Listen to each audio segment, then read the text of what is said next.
Bueno, como les va, vamos arrancando. Juan Pedro Tunesi está llegando. Me pido que vaya presentándolo a Juan Francisco. Bueno, ya todos lo conocemos. Es director académico del curso. Juan Francisco es abogado, máster en Economía y Política. Fue profesor de Derecho, de Economía y de Ciencias Políticas en la Universidad Austral, en la UCA y en la UBA. Ha escrito varios trabajos y tradujo, cuando era joven, sigue siendo joven, pero era más joven, el escrito que les mandó por mail de Alberdi, La omnipotencia del Estado, que es un escrito muy bueno sobre el que va a girar la charla de hoy. Bueno, les agradezco a todos por la presencia una vez más, siendo un jueves previo a fin de semana largo, la verdad que una concurrida asistencia, así que me alegro. Bueno, lo dejo con Juan Francisco y aprovechar la clase. Muchas gracias, Agustín. Un placer estar acá y un honor estar en el Senado, en este programa con la Escuela de Gobierno de la Universidad Austral y con tan distinguidos participantes del Senado, de la Maestría en Políticas Públicas de la Austral y otros invitados de particulares y otras organizaciones, como la Legislatura de la Ciudad de Buenos Aires, entre otros. La charla de hoy va a ser sobre Juan Bautista Alberdi, la omnipotencia del Estado y el sistema económico de la Constitución. Alberdi es una personalidad extraordinaria en la historia argentina y es extraordinario por tres motivos principales. Ya algo hablamos cuando tratamos el tema de Alberdi y las bases y vimos un poco sus datos biográficos. Es extraordinario porque es el arquitecto, que es lo que vimos el jueves pasado, es el arquitecto de la Organización Nacional Argentina y esa transformación brutal que vio la Argentina desde 1852-53 hasta, digamos, principios y mediados del siglo XX. El progreso económico del país fue enorme y la cantidad de inmigrantes que recibimos por consecuencia también. Es extraordinario a nivel personal para mí también. Yo, desde que tengo uso de razón, en mi casa discutimos sobre economía y sobre política y sobre qué hay que hacer para que la Argentina progrese y prospere y ande bien. Y cuando cumplí 18 años, mi padre me dijo: bueno, basta, no voy a discutir más con vos si no lees a Alberdi. Dice: pero tenés que leer 2 libros de Alberdi, me dice. Tenés que leer las bases, vos vas a estudiar abogacía, me dice: sí que tenés que leer las bases, te lo van a hacer en la facultad, pero tenés que leer también el sistema económico y rentístico de la Constitución, que es el otro libro importante de Alberdi. Papá es economista. ¿No? Es un libro que también es de derecho, pero es de economía política también.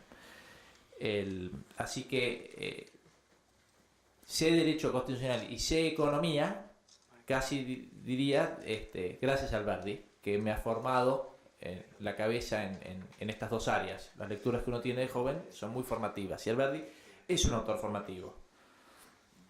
Y finalmente, Juan Bautista Alberdi es extraordinario porque tiene una actualidad muy significativa. Todo lo que escribió Alberdi en 1850 es de una vigencia total hoy. La transformación que necesitaba la Argentina después de derrotado Rosas en Caseros, los 30 años que habíamos vivido sin constitución, ¿no? La constitución que viene a organizar el país y a derogar todas las leyes del antiguo sistema colonial español, mercantilista, que entorpecían la actividad privada, es casi lo mismo que necesitamos hoy para que la Argentina salga adelante. Ya vamos a avanzar con el PowerPoint. Digamos, la organización institucional argentina, en Alberdi, diría, tiene 3 aspectos fundamentales. El marco jurídico-político, que está sentado en las bases. El marco filosófico-político, que está sentado en este escrito que vamos a analizar también hoy. La omnipotencia del Estado es la negación de la libertad individual, que es un ensayo de Alberdi de 1880, ya cuando estaba grande, poco antes de morir, un discurso que da en la Facultad de Derecho. Y el marco político-económico, que es está principalmente dado por el sistema económico rentístico de la Constitución. Ahí es donde Alberdi diseña y dice, bueno, ¿cuáles son las reglas de juego que van a regir la economía argentina? Según su Constitución, no según lo que le parece también, pero según su Constitución. Este es un libro que escribió en 1854, después de sancionada la Constitución, para aclarar algo que le parecía que no se había entendido. Y es que la Constitución adoptaba un sistema de libertades económicas y civiles que eran derogatorias de todos los sistemas legales españoles antiguos. Vamos a empezar con el tema de la omnipotencia del Estado, si les parece bien. En este ensayo se pregunta Alberti, dice, bueno, nosotros somos patriotas, nosotros queremos el bien para la Argentina. Bueno, ¿y qué es la patria? Dice, bueno, la patria es un término ambiguo. La patria puede ser entendida como la entendían los antiguos, como la entendían el viejo sistema hispanoamericano y como la entienden los anglosajones, que dice Alberti como yo creo que hay que entenderla. La patria antigua, la vieja noción greco-romana, el individuo casi no tenía importancia frente a la autoridad estatal. Se confundía totalmente los derechos del individuo y de la persona con los derechos de la nación, del pueblo. La libertad era más bien la libertad de la patria, del extranjero y de la dominación extranjera que la libertad que tenía el individuo como para progresar y prosperar. Un vínculo sagrado. Por eso es que en la Grecia antigua el destierro era la pena capital, la pena máxima. A Sócrates le dan a elegir si toma la cicuta o se destierra, y él dice, no, tomo la cicuta, porque el hombre fuera de la polis era o un dios o una bestia, no era nada. No conocían la vida privada, ni la libertad de educación, ni la libertad religiosa. La persona humana era muy poca cosa frente al Estado. Acá estamos. Esa noción de patria pasó después a la noción con la modernidad del absolutismo monárquico. La omnipotencia de la polis pasó a ser, en la tradición hispanoamericana, la omnipotencia de los reyes. Y los reyes que dominaban y administraban sus bienes o sus territorios y sus súbditos para su propio bienestar más que para el de ellos. Esa es la noción de metrópoli y colonia. La América era una colonia de la metrópoli española que no tenía como fin la prosperidad y el progreso de la colonia americana, sino satisfacer las necesidades de la metrópoli.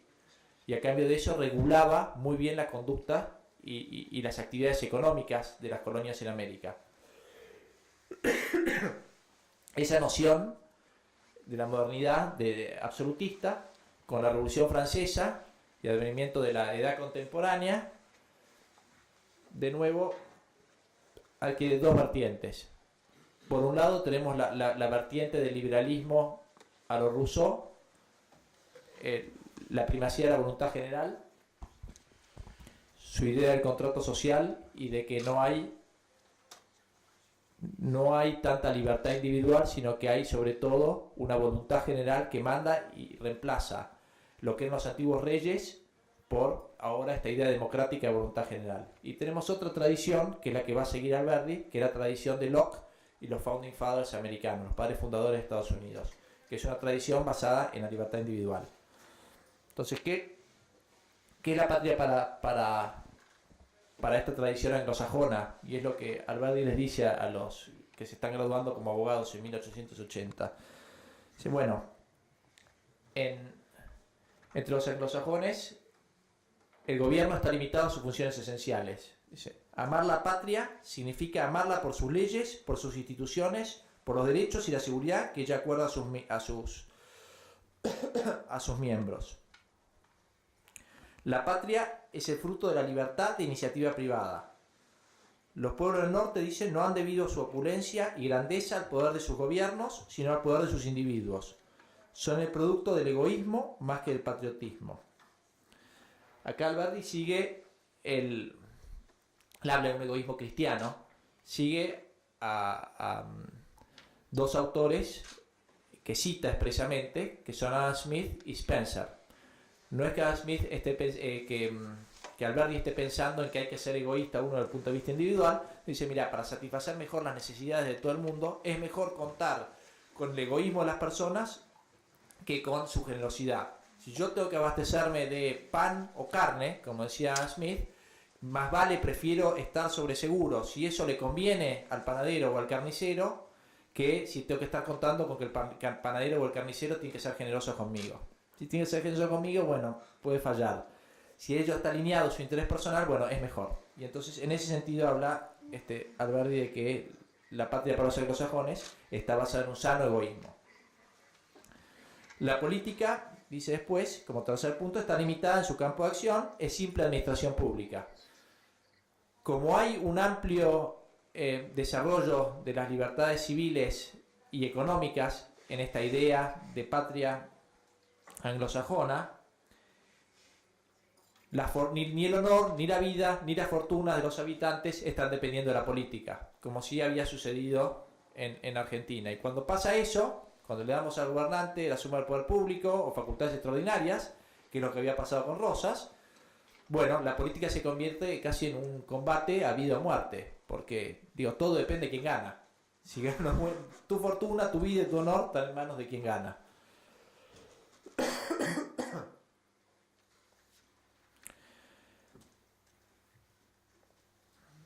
Bueno, ¿qué es la patria en Hispanoamérica? Parte de esto es lo que venía hablando. El pueblo colonial era una máquina fiscal, producía en servicio de su dueño y fundador metropolitano.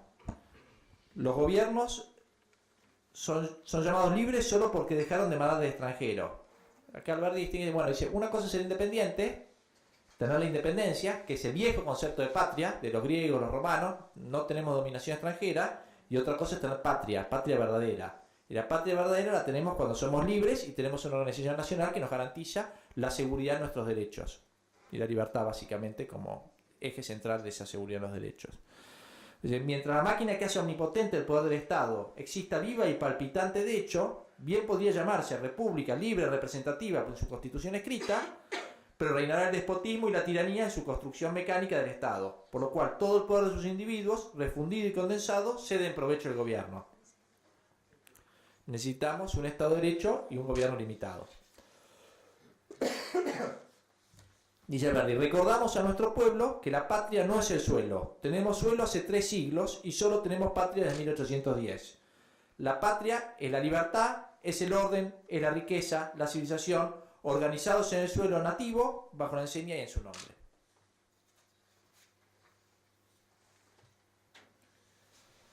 Podemos ver acá, si hacemos una analogía hoy en día, estas dos ideas de patriotismo moderno y patriotismo antiguo, y cómo las podemos comparándolas también con esta idea hispanoamericana y la idea anglosajona, ¿no? En el ideario ético-político del patriotismo antiguo tenemos el engrandecimiento del Estado, un cierto colectivismo ético-político, lo importante es la soberanía nacional y que el país o el Estado estén bien. En este nuevo ideal de patriotismo moderno del que nos está hablando Alberdi, dice, bueno, no, lo importante es que el florecimiento individual, que el individuo prospere, que la gente prospere. Ya es un personalismo, un individualismo ético-político. Le agrego ético-político para que se aclare que no es un individualismo en el punto de un aislacionismo ético, sino un individualismo en el sentido que es la persona individual la que debe prosperar y florecer. Porque en la tradición anglosajona no son individualistas o aislacionistas, sino se asocian mucho, pero se asocian fuera del Estado. Ahora dice, bueno, una cosa es, en Hispanoamérica, cuando hay una necesidad insatisfecha, hay que hacer un camino, hay que poner un puente, hay que poner luz en algún lugar, la gente va a llorar, a golpear la puerta al Estado todo el tiempo. Todo el Estado o al gobernante. Dice, en Estados Unidos van, qué sé yo, tienen un problema, hacen un invento, lo resuelven, un camino privado, lo hacen a través de la asociación voluntaria y libre. Entonces, es un individualismo desde el punto de vista ético-político, no desde el punto de vista personal. La libertad individual es el fin en el patriotismo moderno, la soberanía nacional en el patriotismo antiguo. Ahí vamos a ver esa vieja discusión o nueva sobre el tema de la libertad de navegación de los ríos, ¿no? La vuelta obligado, Rosas rechaza en su momento el advenimiento de la Armada anglo-francesa que quería entrar a comerciar con los pueblos interiores. Rosas dice, defiende la soberanía nacional, está bien en un punto, pero no está defendiendo la libertad de comerciar de los pueblos del interior de Argentina que querían comerciar. Alberdi defiende esa posición y por eso en la Constitución queda después plasmada la libre navegación de los ríos interiores. Un tema que después Jauretche va a decir que no, que le parece pésimo, que es un horror. Ya vamos a ver cuando veamos Jauretche y Escalabrini Ortiz. Lo mismo los ferrocarriles, que es algo que Alberdi quiere fomentar, y Escalabrini Ortiz dice, no, qué barbaridad, todos los ferrocarriles van a Buenos Aires. Bueno, no sé a dónde quería que vayan, pero ese es otro tema. El ideario político-jurídico, y bueno, entre los antiguos tenemos el ideario de Esparta, libertades antiguos, la independencia, un gobierno totalitario, una política amigo-enemigo, eso que decíamos, la vida, el honor, la vida y la fortuna dependen de quién gana. En el patriotismo moderno, lo que veníamos diciendo que la libertad es una forma de administración pública moderada y civilizada, no hay tanto en juego, entonces no hay por qué matarse tanto, ¿no? El ideario económico-social, en el patriotismo antiguo, está dado por la sociedad política, todo se resuelve políticamente, un orden planificado, estatismo, todo depende de la acción del Estado. En el ideario del patriotismo moderno, que él sigue de la línea anglosajona, lo que importa es la sociedad civil, la gente sola se reúne, falta luz y bueno, qué sé yo, Thomas Edison inventa la lamparita. La historia de Estados Unidos es la historia de los inventos y los grandes empresarios. La historia de América Latina es la historia de los generales. ¿Y quién se hace con el poder político? Esa es la gran diferencia. En uno lo que importa es la soberanía del Estado, en el otro lo que importa es la soberanía del consumidor. Un concepto moderno que Alberdi no tiene, pero es, digamos, manda satisfacer las necesidades de la gente. Después el ideario personal y nacional, el patriotismo antiguo, eran adelantados que venían en búsqueda de fortuna, son founding generals, son generales y soldados los que han hecho América Latina. La patria es esa idea de la tierra de los padres. Hay que servir a la patria y el sueño que tiene todo el mundo en esta tradición es la gloria política. En última instancia le preguntas a los chicos de América Latina qué quieren ser, quiero ser presidente. Vos vas a Estados Unidos y decís, bueno, que ahí fueron colonos los que llegaron con sus familias, con sus hijos, llegaron a establecerse, instalarse, no fueron a buscar aventuras, sacar la plata y volverse, fueron a quedarse. La patria era la tierra de los hijos, más que la tierra de los padres, que era Irlanda, Inglaterra, donde se venían escapando por persecuciones religiosas o por las hambrunas. Ubi bene, ibi patria, donde estoy bien, donde me garantiza mis derechos, esa es mi patria, no tanto la tierra en sí o el suelo. Y bueno, en el sueño, si le preguntas a cualquier americano qué quiere ser, bueno, te dicen yo quiero ser emprendedor, yo quiero ser millonario, y ahí tenés. Algunos me decían hace muchos años, cuando yo estaba en Estados Unidos, me decían, no, lo que pasa es que en América Latina es lo mismo también, pero para ser millonarios tienen que ser políticos. No es este caso hoy.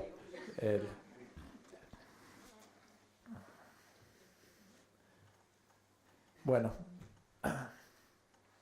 Alberdi piensa en esto, no tiene mucha novedad, pero absorbe, dice, la tradición de ese entonces respecto a que era el gobierno limitado. Y esto surge las bases principalmente. Dice, bueno, el gobierno limitado tiene básicamente 5 puntos que nosotros tenemos que tener en cuenta para garantizarnos la libertad. No podemos confiar en la generosidad del gobernante, como tampoco podemos confiar en la generosidad de los empresarios. Tenemos que confiar en su interés personal. Por eso pensamos en la división horizontal de los poderes, por ejecutivo, por legislativo y por judicial, y en que está en su interés personal chocarse y ganarse, y bueno, y el fuego se combate con fuego ahí. Tenemos la República. Después tenemos en el artículo 1 de la Constitución, se define nuestro gobierno como republicano, representativo y federal. Tenemos el federalismo, que es la separación vertical de los poderes. La separación vertical es el poder federal, el poder provincial y el poder municipal, similar al sistema americano, ¿no? Los municipios están en nuestra Constitución Nacional y vienen sí de España, esa autonomía municipal o facultad que tienen los municipios para autorregularse. Tenemos el tema de la soberanía popular. Hasta ahora seguimos la tradición liberal clásica, representativa, en el caso de Alberdi. El pueblo no delibera ni gobierna, sino a través de sus representantes. No era un fanático de lo que podríamos llamar democracia delegativa, que cuando veamos O'Donnell podamos ver que la gente vota y delega a los gobernantes todos, sino que Alberdi pensaba que la gente debía participar, pero además especialmente creía que la democracia, si esta idea de que uno podía elegir sus gobernantes, tenía que ser para hacer muy poquitas cosas. Es decir, el ámbito público tenía que ser muy reducido, no podía depender todo de lo público, porque entonces sí nos matamos, como las luchas intestinas que veníamos teniendo hasta ahora. Y que cuando veamos Sarmiento, fíjense, Facundo de Sarmiento habla de eso, dice: sombra terrible de Facundo, voy a invocarte para que, sacudiendo el ensangrentado polvo que cubra tus cenizas, te levantes y nos expliques la vida secreta y las convulsiones internas que desgarran las entrañas de un noble pueblo. Esa es la historia argentina, la historia de esas luchas intestinas por el poder, y es lo que Alberdi quiere evitar. Otro clásico, el tema de la Declaración de Derechos y Garantías. Entonces, artículo 14, libertad de comercio; 15, no hay esclavitud. No hay esclavitud, es muy importante, porque estamos en 1850. Hasta 1865 en Estados Unidos había esclavitud. De 1860 a 1865, la guerra de secesión, Lincoln, el sur contra el norte, con esto. En eso fue un pionero Argentina. Desde 1813 ya teníamos libertad de vientre, con la Asamblea del año 13, ¿no?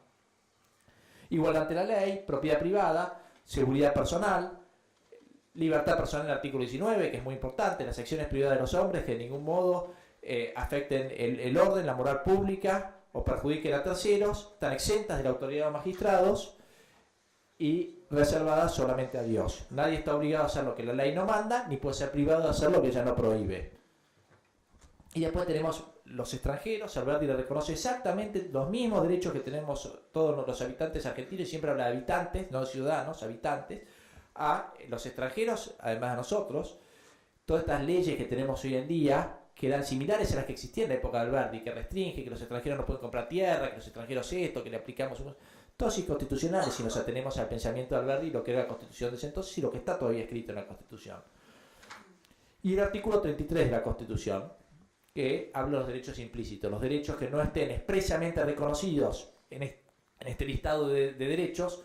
No es que no existan, sino que simplemente este es un listado enunciativo que no excluye a todos los demás, que tenemos que dar por sentados, porque, como dice más abajo, nuestra Constitución adopta lo que se conoce como la doctrina de los poderes enumerados. El gobierno solamente tiene los poderes que le damos en la Constitución, ni uno más ni uno menos. No es que el gobierno pueda hacer cualquier cosa, puede hacer lo que le damos enumerado. O sea, artículo 99, inciso 1, el presidente podrá, 1, 2, 3, 4. Artículo 75, el Congreso estará facultado para, 1, 2, 3, 4, tiene muchos. El tema de la Declaración de Derechos y Garantías es un tema interesante, porque en Estados Unidos, ¿se acuerdan? En el Federalista ya hubo una discusión sobre esto, y es importante para la teoría constitucional. Hamilton, en uno de los papers, el Federalista es una colección de artículos. En uno de esos artículos plantea y dice: bueno, guarda, yo no estoy a favor de una, contra Madison, yo no estoy a favor de una declaración de derechos. ¿Y por qué le dice Madison? ¿Estás loco? No, dice, porque si yo declaro los derechos, entonces se va a entender que el gobierno puede hacer todo salvo violar estos derechos que están en esta lista. Bueno, era todo un tema. Si yo digo, el gobierno tendrá que respetar la vida, la salud, tiene que respetar esto, no puede violar la libertad de prensa, va a haber algo que me voy a olvidar, y en eso que me voy a olvidar van a decir: puedo. Bueno, por eso está este tema del artículo 33 de los derechos implícitos, y por eso una cláusula similar a la Constitución americana, para que se entienda que no se excluye a los demás. Y es tan importante la doctrina de los poderes enumerados. Solamente puede hacer eso. Y lo vamos a ver cuando veamos las cosas que puede hacer el Congreso. Que vimos algo el jueves pasado, el tema de la cláusula de progreso, el artículo 75, inciso 18.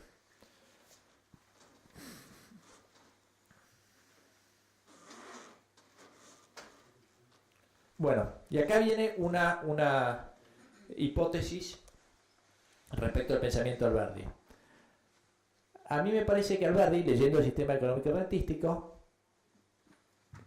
dice: con estos 5 elementos clásicos de separación, división de poderes horizontal, división de poderes vertical, soberanía popular, doctrina de poderes enumerados y declaración de derechos y garantías, no me alcanza. Y eso se da cuenta después, y por eso escribe el sistema económico rentístico. Y dice: yo necesito una separación más de poderes, necesito la separación de economía y Estado. No lo llama de este modo Alberdi, pero lo dice del modo que está ahí abajo. Dice: La Constitución Federal contiene un sistema completo de política económica, por cuanto garantiza por disposiciones terminantes la libre acción del trabajo, del capital y de la tierra como principales agentes de producción. Ratifica la ley natural del equilibrio que precede el fenómeno de distribución de riqueza. Encierra en límites discretos y justos los actos que tienen relación con el fenómeno de los consumos públicos. Dice, esparcidas por toda la Constitución, estas disposiciones no aparecen como piezas de un sistema, sin embargo, forman un sistema tan completo como no lo presenta tal vez Constitución alguna de las conocidas en ambos mundos. Sabía que estaba haciendo algo nuevo, y eso nuevo, así como los americanos establecieron la separación Iglesia-Estado, la doctrina de la muralla, que nosotros no aceptamos tanto, porque está en nuestra Constitución, el Estado sostiene el culto católico apostólico romano, y los americanos sostienen también el derecho a portar armas, desde la filosofía política como un derecho del pueblo a que no puede estar desarmado para poder custodiar a los que hemos elegido como gobernantes. Si yo le dejo todas las armas al gobernante, es muy peligroso. Ese tipo después, ¿quién lo saca si se convierte en un déspota? Por eso era el derecho constitucional a tener armas en el derecho americano. Bueno, Alberdi inventa este nuevo instrumento como regla institucional para la Argentina. Y es algo que ha sido olvidado, salvo con algunas excepciones. Y por eso creo que es muy actual y vale la pena rescatarlo.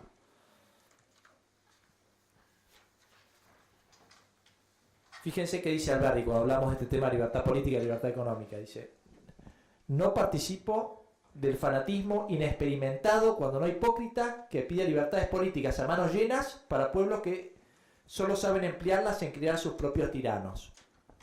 Si no hay libertades económicas, el honor, la vida y la fortuna de los habitantes depende del político, y tenemos tiranos y nos matamos para elegir otro tirano.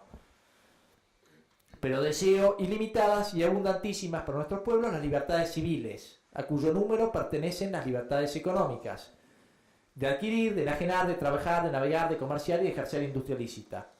Todas estas comunes a ciudadanos y extranjeros.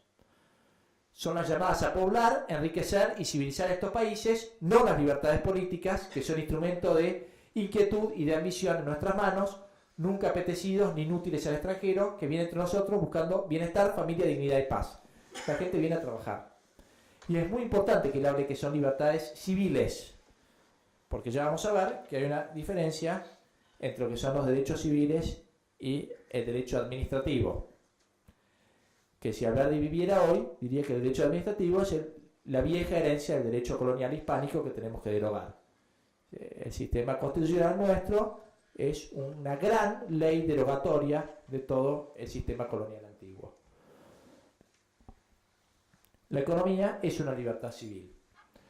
¿Qué diferencia hay entre un derecho civil y un derecho administrativo, una licencia? ¿Qué diferencia hay cuando Rivadavia decía vamos a colonizar las tierras y te daba una enfiteusis, o Alberdi que dice que te tienen que dar la propiedad privada de la tierra?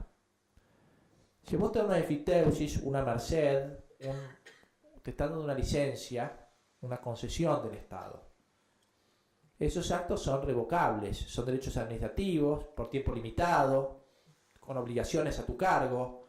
El Estado puede venir después y decir, no cumpliste bien estas obligaciones, te faltó esto, pagar más impuestos, lo vamos a revocar y lo vamos a dar a este otro. La propiedad privada del suelo, como derecho civil, lo hace irrevocable. Solamente te lo puede sacar el Estado por causa de utilidad pública, con ley anterior, con ley anterior y previa indemnización.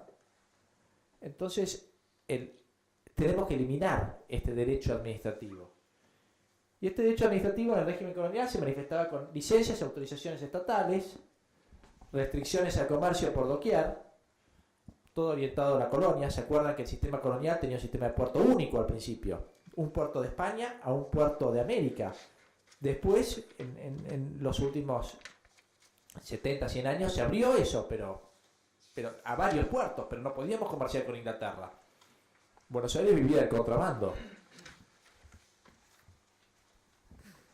Dice, la Constitución argentina, la preocupación de Alberdi, consagra la libertad de los habitantes de su propio Estado omnipotente. No sea cosa, dice, que dejemos de ser esclavos de España, Dejemos de ser los productores del fisco que sacamos oro y todo para España, trabado de regulaciones para que nos ocupemos de hacer lo que necesita España, para en vez de ser libres pasar a ser esclavos del fisco argentino, reemplazar al tirano español por un tirano nuestro. Y lo dice así con estas letras y estas palabras. Y acá está lo que les decía de un derecho civil o un derecho administrativo. El artículo 10 y 11 de la Constitución, si hay libertad de tránsito, no hay aduanas interiores. Ante la Constitución, cada provincia, cruzabas cada provincia a pagar el peaje y la aduana interna. No se puede así. Bueno, vamos a nacionalizar la aduana, un tema que va a seguir hasta tiempo después, hasta 1880, hasta que se arregla ese tema. Sí, pero bueno, no podés no transitar y comerciar, dificulta mucho, pero las provincias solamente vivían de eso. Garantizamos la libertad de puertos, el artículo 12 de la Constitución, la libertad de navegación, el 26, y el artículo 14 que habla de todos los libertad de comercio, industria y trabajo.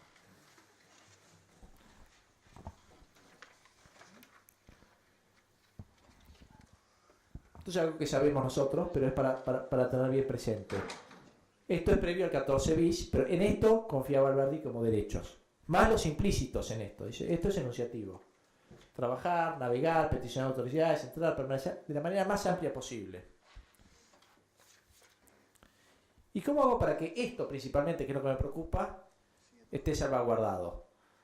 Porque Alberdi dice, escúchame, yo con 3 siglos de dominación española, no los puedo curar y solucionar con una nueva ley y un decreto. La costumbre está, la gente ya se maneja así y está en la cultura, y el nuevo que va a sacar una reglamentación ya sabe que saca reglamentaciones, pero lo viene haciendo así hace mucho. Entonces, ¿qué salvaguardas voy a hacer para sostener estas libertades? Sí. Él dice claramente, la Constitución instituye el liberalismo económico en Argentina.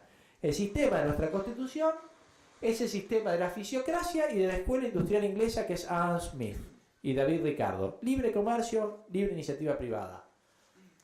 Y la escuela fisiócrata, ¿se acuerdan? Que es con esa idea de que el laissez-faire, laissez-passer, que le monde va de lui-même. Dejar hacer, dejar pasar, que el mundo va por sí mismo. Vienen y le dicen al ministro Colbert de Francia qué necesitan que haga el Estado por ellos, para ayudar a estos mercaderes y comerciantes, este Estado mercantilista que él quería ir ayudando por grupos corporativistas, empresarios, el capital y el trabajo, cómo juntamos los dos y qué sacamos de cada uno, visto por corporaciones. Y dice que le contesta entonces Gournay, y echa la frase la máxima de la fisiocracia, no necesitamos nada, dejar hacer, dejar pasar, nada más. Y es una frase que cita constantemente Alberdi. Sí, después, bueno, ¿qué garantías tenemos? Dice, bueno, por supuesto, dice esto, no va con el sistema de licencias, que es contrario a la libre iniciativa privada, el sistema de mercantilismo. Ustedes se acuerdan, Colbert en Francia, Godoy en España, esa idea que el Estado es más rico cuanto más oro y plata tiene en sus arcas, cuanto más exporta es más rico, porque absorbe más oro y plata, tiene más plata el Estado. Sí, pero la gente está peor, porque la gente cuando importa gana también, ¿no? Pero bueno, es ese cambio del mercantilismo al liberalismo, esa idea de que importa el pueblo, porque digamos, si con importar no ganaras, no importarías. Y es contraria al socialismo, eso es bien claro, Alberdi. El socialismo no tiene nada que ver con nuestra Constitución ni está permitido por nuestra Constitución. Aunque después con otras reformas vamos a tener más ingredientes, pero hasta acá la de Alberdi. Artículo 28. Las leyes no pueden desnaturalizar los derechos, libertades consagrados en la Constitución Nacional. Digo libertades porque para Alberdi los derechos eran principalmente libertades de hacer, eran derechos contra el Estado, no eran derechos a que yo tengo un derecho a que el Estado me dé cosas. Yo tengo un derecho y tengo oportunidades, y el Estado me reconoce que no va a hacer nada. El concepto que se conoce como libertad negativa. Es una libertad para que el Estado no haga. Y después dice, necesitamos fomentar tratados internacionales de paz y comercio. Y después el tercer punto, la tercera salvaguarda que encuentra Alberdi, dice, bueno, las provincias no pueden violentar la autonomía municipal ni alterar la legislación federal, regulando el comercio, prohibiendo la libre navegación de los ríos, regulando temas civiles contrarios a la Constitución o temas comerciales. Por eso el Código Civil y el Código Comercial son a nivel federal del Congreso Nacional. Acá tenemos el 28, entonces Alberdi dice: los principios, garantías y derechos reconocidos no podrán ser alterados por leyes que reglamentan su ejercicio. Esta es la principal preocupación de Alberdi en toda su obra. Todo el tiempo Alberdi está diciendo: la pucha, digo, yo me hago toda esta constitución, régimen de libertad, todo fantástico, y esto queda escrito y es letra muerta porque van a sacar un montón de leyes, las viejas, las que existen todavía, que no las van a derogar, las nuevas que van a sacando y no se encuentra que esto es constitucional. Esto atenta, vamos a tener en la teoría grandes libertades y en la práctica vamos a ser esclavos. El 27 de la Constitución dice: el gobierno está obligado a afianzar sus relaciones de paz y comercio con las potencias extranjeras por medio de tratados que estén en conformidad con los principios de derecho público establecidos en la Constitución. Es muy importante esto. Alberdi cita también a otro francés de la misma época que él, que cita también Nicolás Avellaneda, citan varios argentinos, que es Frédéric Bastiat. En un momento dice: cuando las mercancías no cruzan las fronteras, entonces las cruzarán los ejércitos. El comercio genera paz, genera que la gente se conozca, que la gente interactúe voluntariamente y libremente. Tema que después debatiremos cuando veamos Jauretche y Scalabrini Ortiz, la otra visión. O el desarrollismo, inclusive en algunos puntos. Y el 31, bueno, que dice que los tratados internacionales tienen jerarquía superior a las leyes. Es bien importante para garantizar esto en el pensamiento del Alberdi. Lo que les contaba de que las provincias no pueden dictar leyes restrictivas del comercio, ni que restrinjan la navegación interior o exterior, ni generar aduanas provinciales, ni acuñar moneda, ni dictar su código civil comercial, ni cambiar las leyes de inmigración, ¿no? Que son la base de lo que estamos, del sistema de libertad que crea esta Constitución según Alberdi. Ni establecer derecho de tonelaje, que eran cosas que hacían para favorecer un puerto sobre otro. Y ahora vamos al punto de la cláusula del progreso. Les voy a leer antes de esto una frase de Alberdi relacionado con la importancia de los tratados. Dice: ¿querés establecer la paz entre las naciones hasta hacerles de ella una necesidad de vida o muerte? Dejad que las naciones dependan unas de otras para su subsistencia. ¿Por qué medio? Por el de una libertad completa dejada al comercio o cambio de sus productos y ventajas respectivas.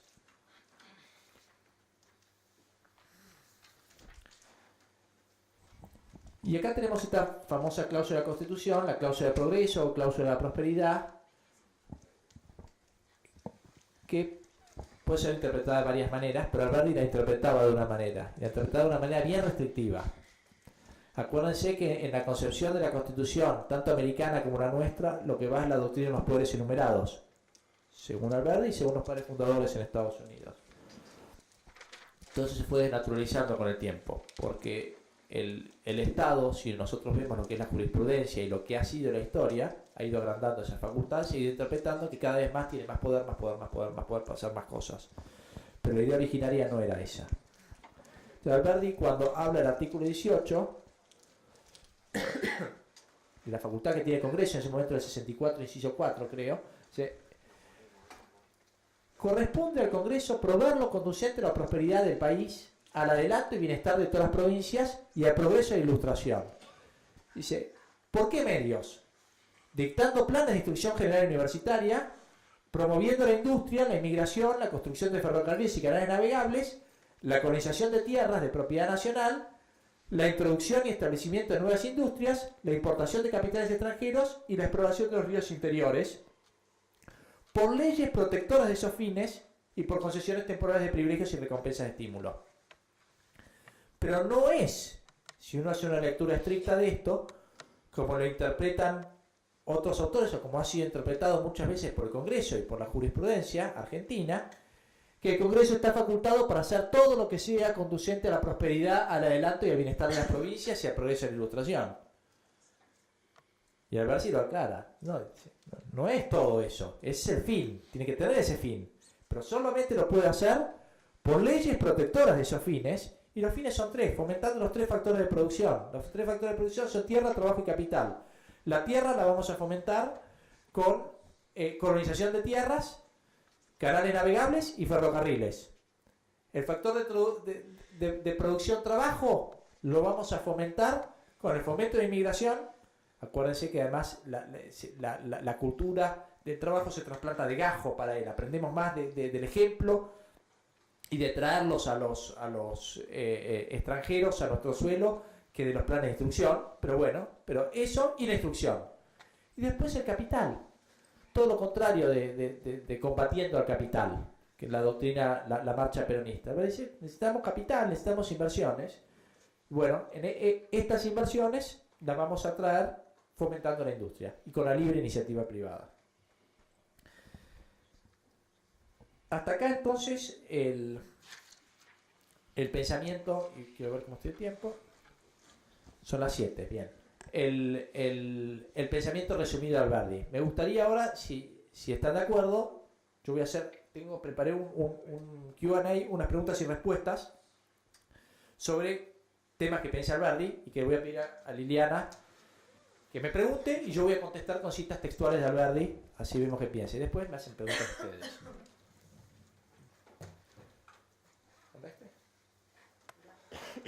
A ver, sí, ahí se escucha. Dice, en el interés de la sociedad, ¿vale más la libertad que la regla o es más fecunda la regla que la libertad? Para el desarrollo de la producción, ¿es mejor que cada uno disponga de su tierra, capital o trabajo a su entera libertad, o vale más que la ley contenga alguna de esas fuerzas y aumente en otras? ¿Es preferible que cada uno las aplique a la industria que le diere gana, o conviene más que la ley ensanche la agricultura y restrinja el comercio, o viceversa? Y la última, ¿todos los productos deben ser libres o algunos deben ser excluidos y prohibidos con miras protectoras? Contesto, Alberdi. La pregunta se la hace el mismo Alberdi también, el sistema económico artístico. Dice, en efecto, la Constitución ha consagrado el principio de libertad económica, por ser tradición política de la Revolución de Mayo de 1810 contra la dominación española, que hizo de esa libertad el motivo principal de la guerra contra el sistema colonial y prohibitivo.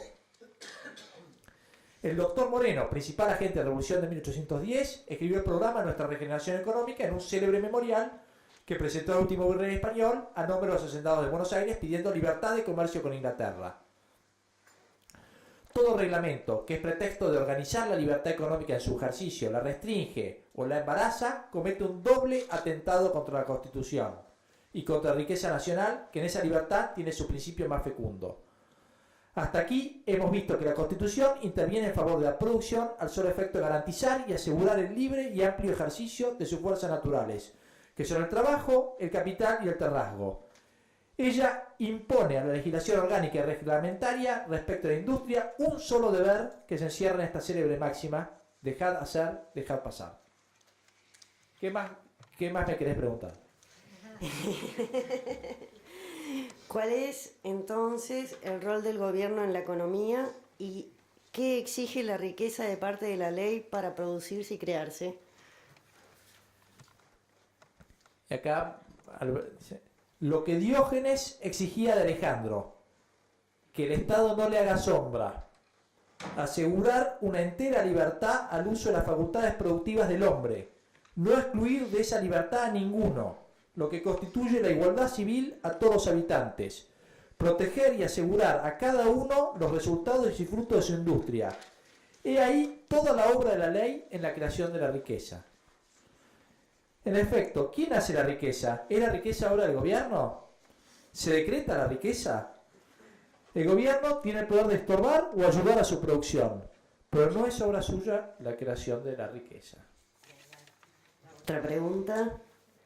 Dice, ¿la producción de riqueza incluye también a los intermediarios que sobrecargan los costos?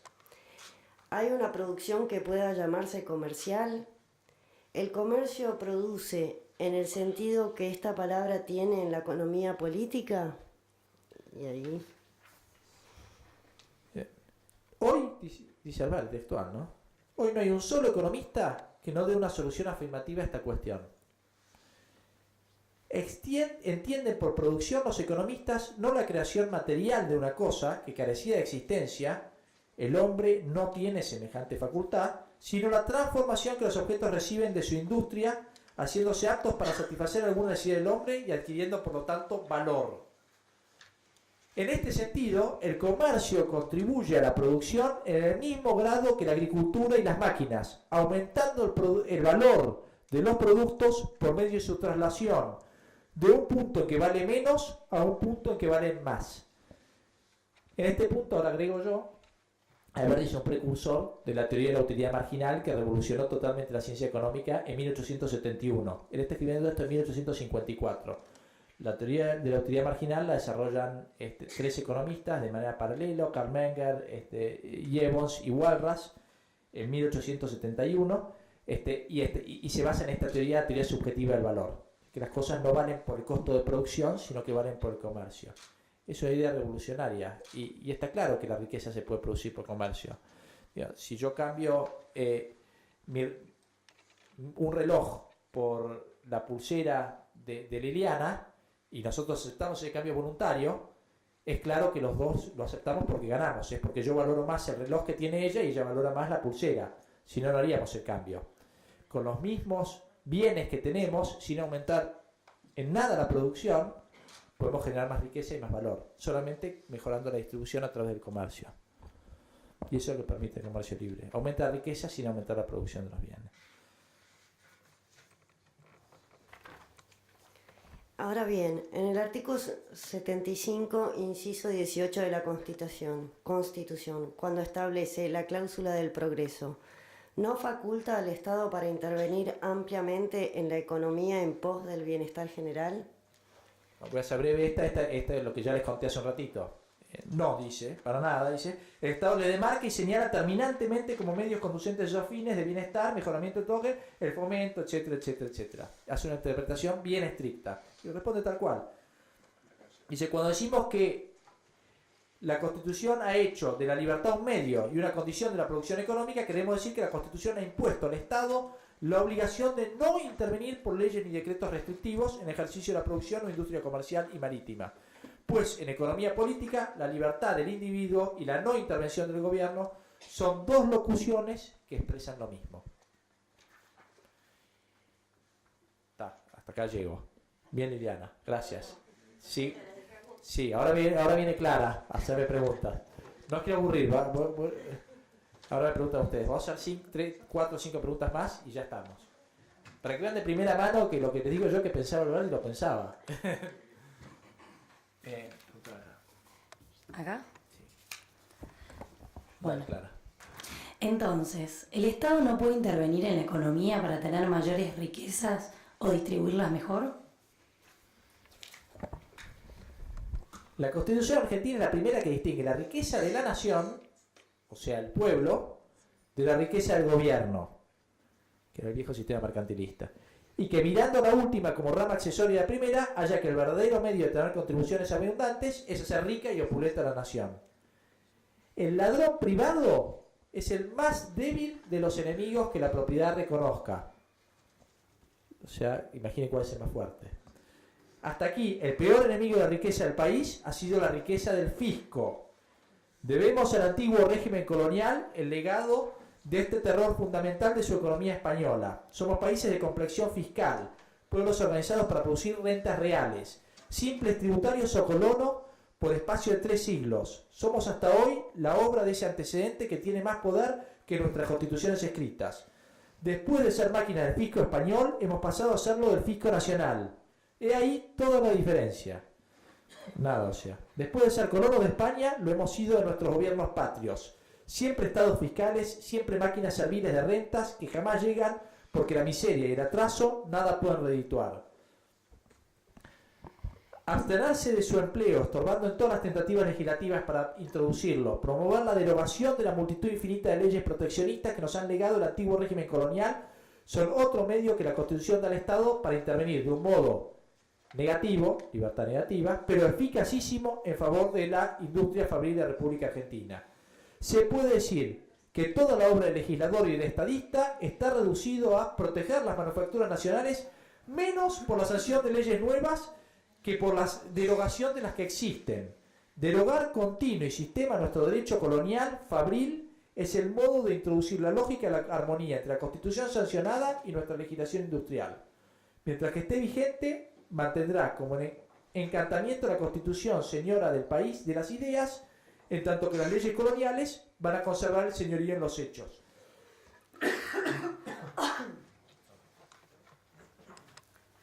¿Qué tiene que hacer el Estado para garantizar el efectivo goce de las libertades económicas consagradas en la Constitución? Me estoy adelantando, es mucho. El tirano es la obra, no la causa la tiranía. Nuestra tiranía económica es obra de nuestra legislación de Carlos V y Felipe II, vigente en nuestros instintos y prácticas a despecho de nuestras brillantes declaraciones de principios. Mientras dejéis que nuestros gobernadores y presidentes republicanos administren los intereses económicos de la República, según leyes y ordenanzas que debemos a aquellos furibundos enemigos de la libertad de comercio y la libertad de industria, ¿qué resultará en la verdad de los hechos? Que tendremos el sistema colonial en las materias económicas, viviendo de hecho al lado de la libertad escrita en la Constitución republicana. En efecto, todas las libertades económicas de la Constitución pueden ser anuladas y quedar reducidas a doradas decepciones con solo dejar en pie una gran parte de nuestras viejas leyes económicas, promulgar otras nuevas que en lugar de ser conformes a los nuevos principios, sean conformes a nuestros viejos hábitos rentísticos y fiscales, de ordinario más fuertes que nuestros principios. Yo creo que esta tiene que ser la máxima del gobierno hoy. Alberdi, hoy, su vigencia actual. Ya terminamos y dejo que pregunten un poco ustedes últimas. Vale. ¿Las empresas estatales no pueden ayudar en el desarrollo económico? Qué buena pregunta, Clara. Ya en 1850 ya estaba pensando en esto Alberdi. La idea de una industria pública es absurda y falsa en su base económica. La industria, en sus tres grandes modos de producción, es la agricultura, la fabricación y el comercio. Pública o privada no tiene otras funciones. En cualquiera de ellas que se lance el Estado, tenemos al gobierno de labrador, de fabricante o de mercader, es decir, fuera de su rol esencialmente público y privativo, que es legislar, juzgar y administrar. El gobierno no ha sido creado para hacer ganancias, sino para hacer justicia. No ha sido creado para hacerse rico, sino para ser el guardián y centinela de los derechos del hombre. El primero de los cuales es el derecho al trabajo, o sea, de la libertad de industria. Un comerciante que tiene un fusil y todo el poder del Estado en una mano y la mercadería en la otra, es un monstruo devorador de todas las libertades económicas. Ante él, todo comercio es imposible. El de los particulares, porque tienen por competidor al legislador, al tesoro público, la espada de la ley, nada menos. El del Estado, mucho menos, porque un gobierno que además de sus ocupaciones de gobierno, abre almacenes, negocia con descuentos las letras, en cambio de moneda, emprende caminos, establece líneas de vapor, se hace asegurador de buques, de casas y de vidas, todo con mira de explotación y ganancias, aunque no sean para el Estado, y todo eso por conducto de funcionarios comerciales o de comerciantes fiscales y oficiales, ni gobierna, ni gana, ni deja ganar a los particulares. Con razón, la Constitución argentina ha prohibido tal sistema, demarcando las funciones esenciales del gobierno, ajenas enteramente a toda idea de industria, y dejando todas las industrias, todo el derecho al trabajo industrial y productor para el goce de todos y cada uno de los habitantes del país.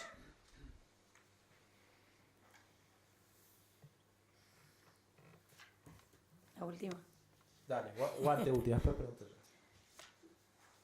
Dejamos entonces que el que quiera ejercer cualquier trabajo lo haga así, sin ningún control por parte del Estado.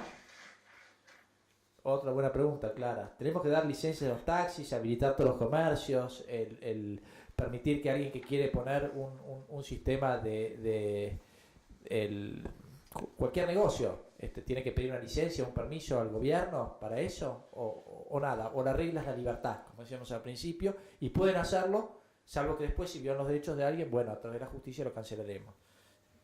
Bueno, así que te voy a contestar. Sí, las leyes que exigen licencias para ejercer trabajos esencialmente industriales consagran implícitamente la esclavitud del trabajo. Porque la idea de licencia excluye la idea de libertad. Quien pide licencia para ser libre deja por hecho mismo de ser libre.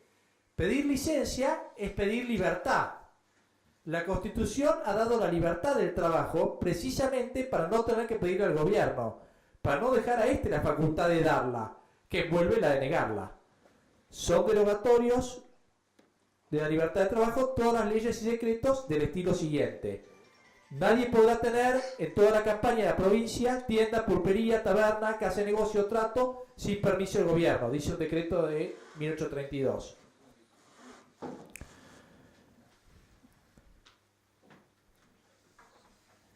La Constitución argentina, como todas conocidas en el mundo, vio el escollo de las libertades, no en el abuso de los particulares, tanto como en el abuso de poder.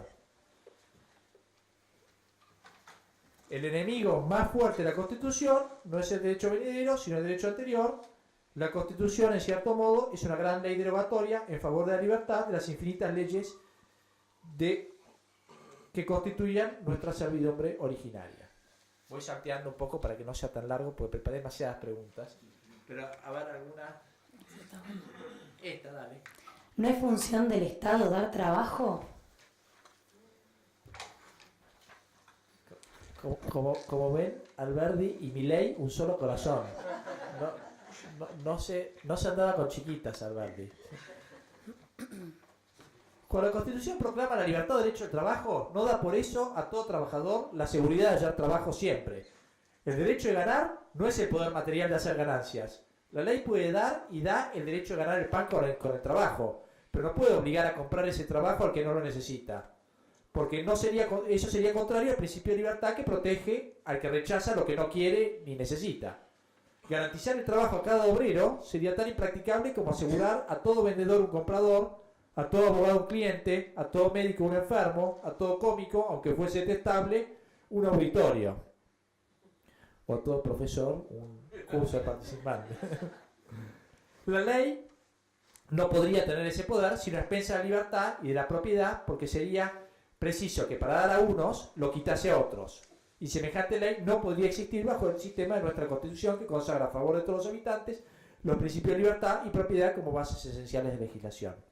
Sí, bueno, pero ¿y el salario mínimo, al menos, no debería estar garantizado por la Constitución? El salario mínimo, como se discute hoy, una asignación universal mínima para todos. El salario es libre por la Constitución como precio del trabajo. Su tasa depende de las leyes normales del mercado y se regla por la libertad, por la voluntad libre de los contratantes. No hay salario legal u obligatorio a los ojos de la Constitución, fuera de aquel que tiene por ley la estipulación expresa de las partes, el acuerdo de voluntades o la decisión del juez fundada en el precio corriente del trabajo cuando hay una controversia. En 1949 la nueva Constitución va a meter el artículo 14 bis que va a cambiar esto. Bueno, sigue con más cosas, pero más o menos ese es el pensamiento de Alberdi. Son las 7:17. Gracias, Clara, por tus preguntas brillantes y actuales. Ahora, preguntas de ustedes.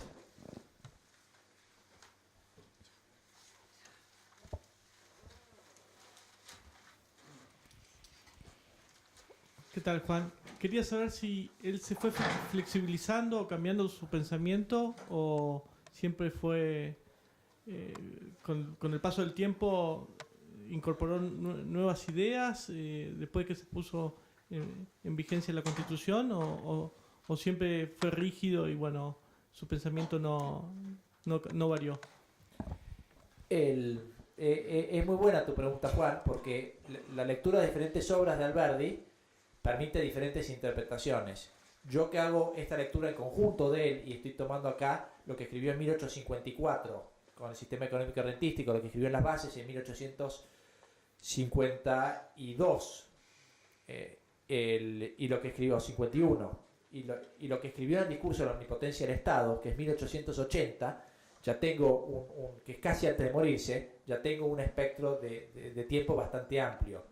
Y diría que no, que Alberdi fue el Adam Smith latinoamericano, el Juan Bautista C, que era el discípulo de Adam Smith en Francia, latinoamericano. Y fue quizá más importante en su visión política y económica que los padres fundadores americanos por cómo ha abarcado esta serie de temas. Y no, fue siempre un convencido de esto. Y si uno toma alguna obra aislada, puede hacer interpretaciones diferentes de algunas cosas, pero si la tomas en su conjunto, cada vez fue más liberal. Simplemente cuando pasó el tiempo, él pasó a descrear mucho, y su obra La omnipotencia del Estado, de las reglas escritas, y pasó a creer cada vez más en la importancia cultural. Que era algo que él ya creía desde un principio, cuando decía que la cultura se la trae de gajo y la libertad se trasplanta de gajo. Tampoco sé mucho de eso, pero sí, al final de su vida se da cuenta que la Constitución escrita no cumplió todo el rol que él creía, porque bueno, en la Constitución viva era un poco diferente.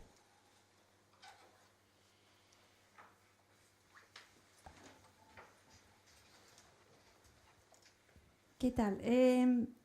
Bueno, aparte de todo lo económico y político que hizo Alberdi, que estoy aprendiendo mucho, yo soy profesora de matemáticas, así que estoy un poco lejos, a pesar en los años de haber estudiado historia, pero hay un tema acá, me tenés un chiquitín, se lo puedo sacar, que también hay unas palabras de Echeverría que coinciden con el pensamiento de Alberdi y que es un tema que está muy en debate hoy, que es el siguiente.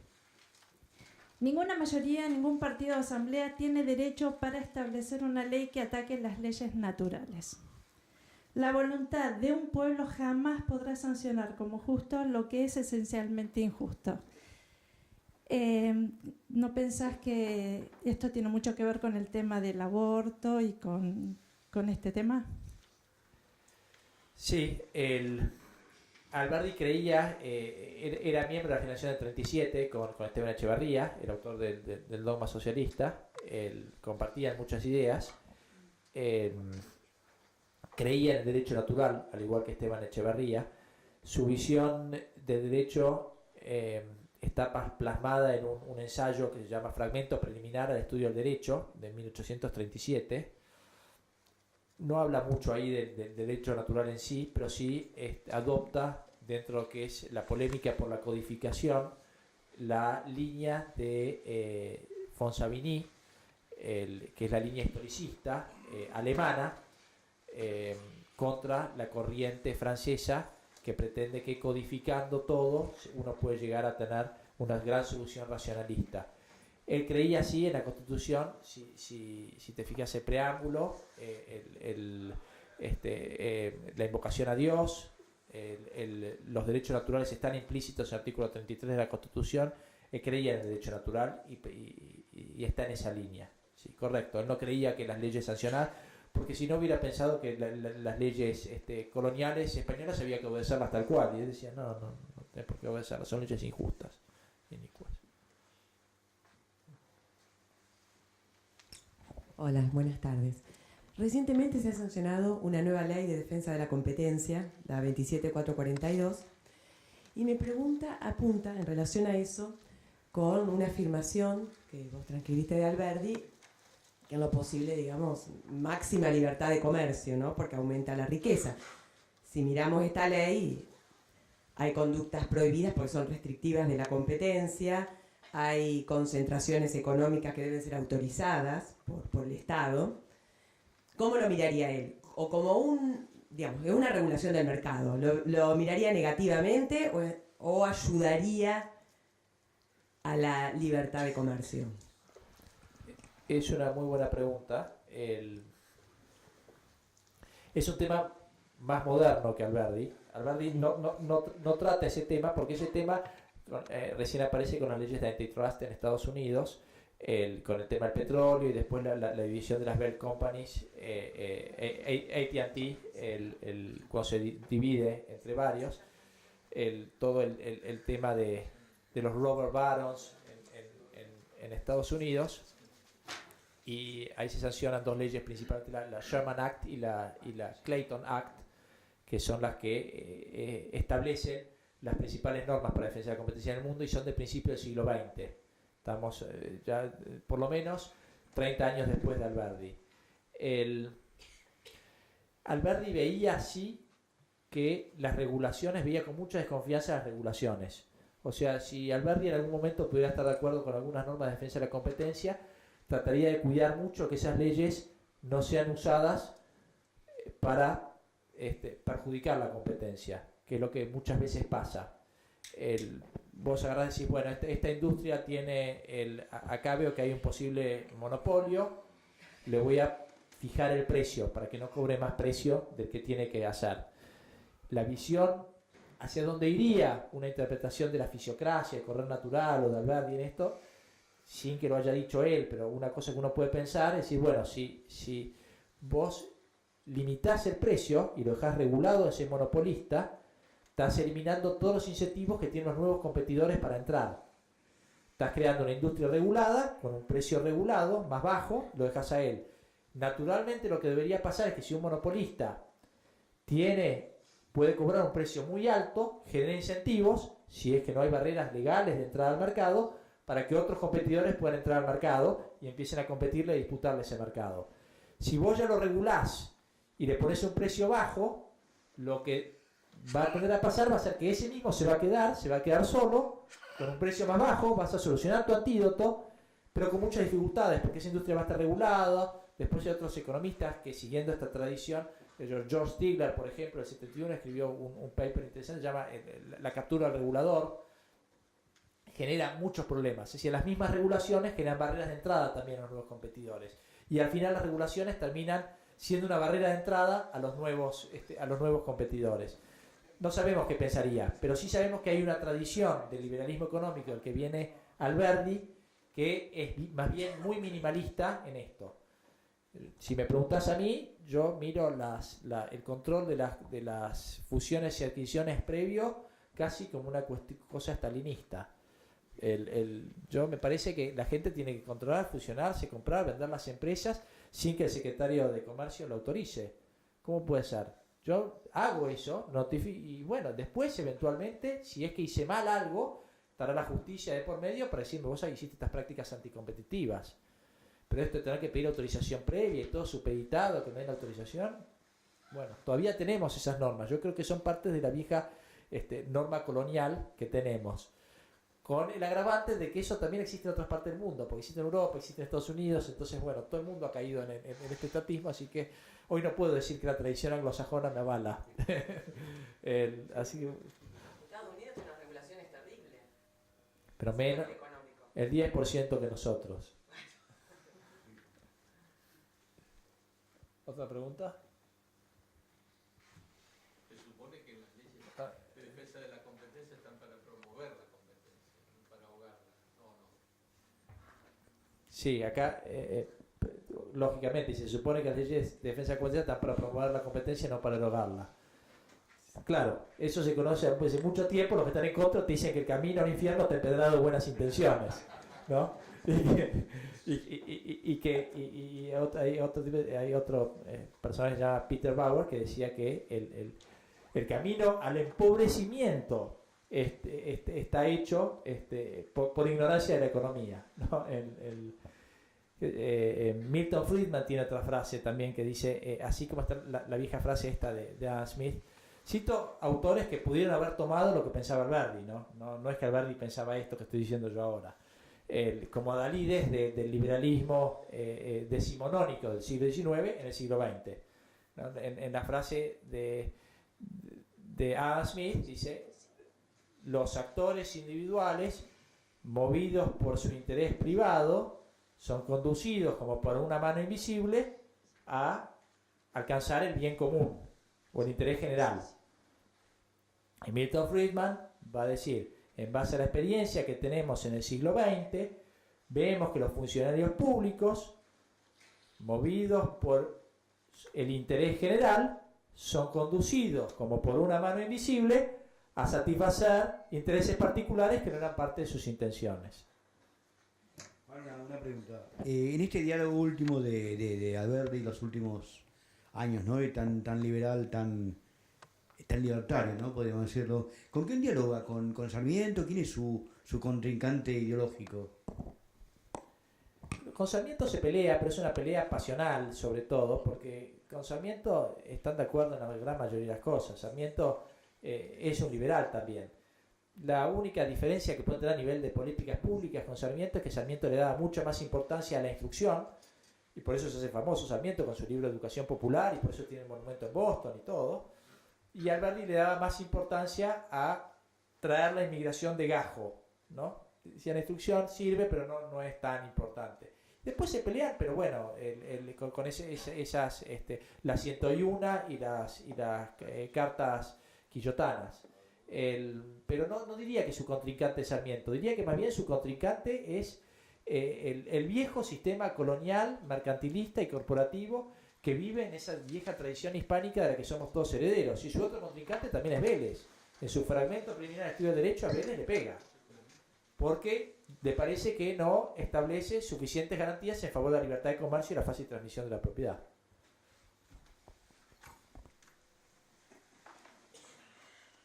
¿Estamos? Ahí tenemos una última que son 7:30. Y vamos perdiendo gente, por eso.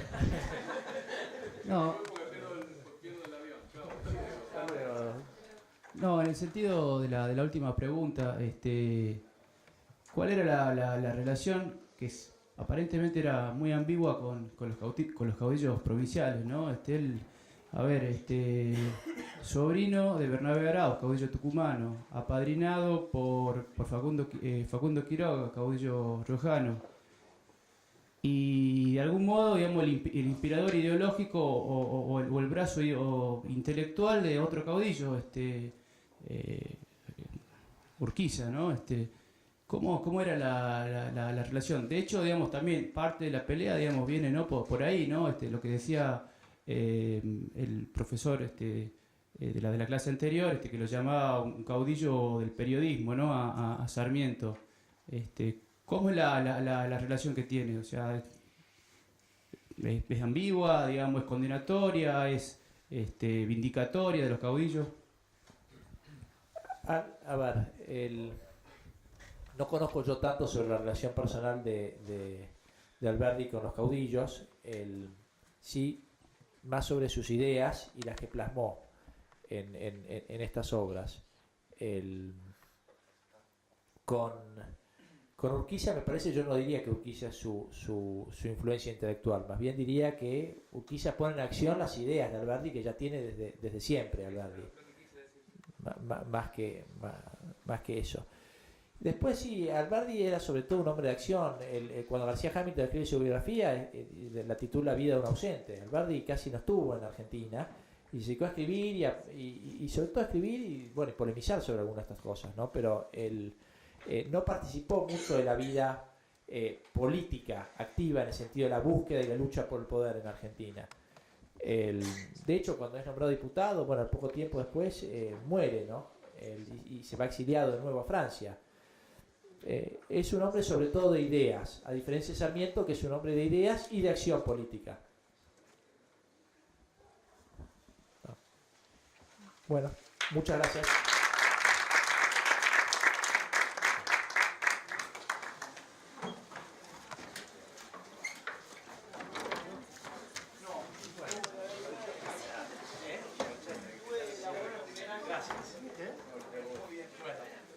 Hay que pasarse las que voy a mirar.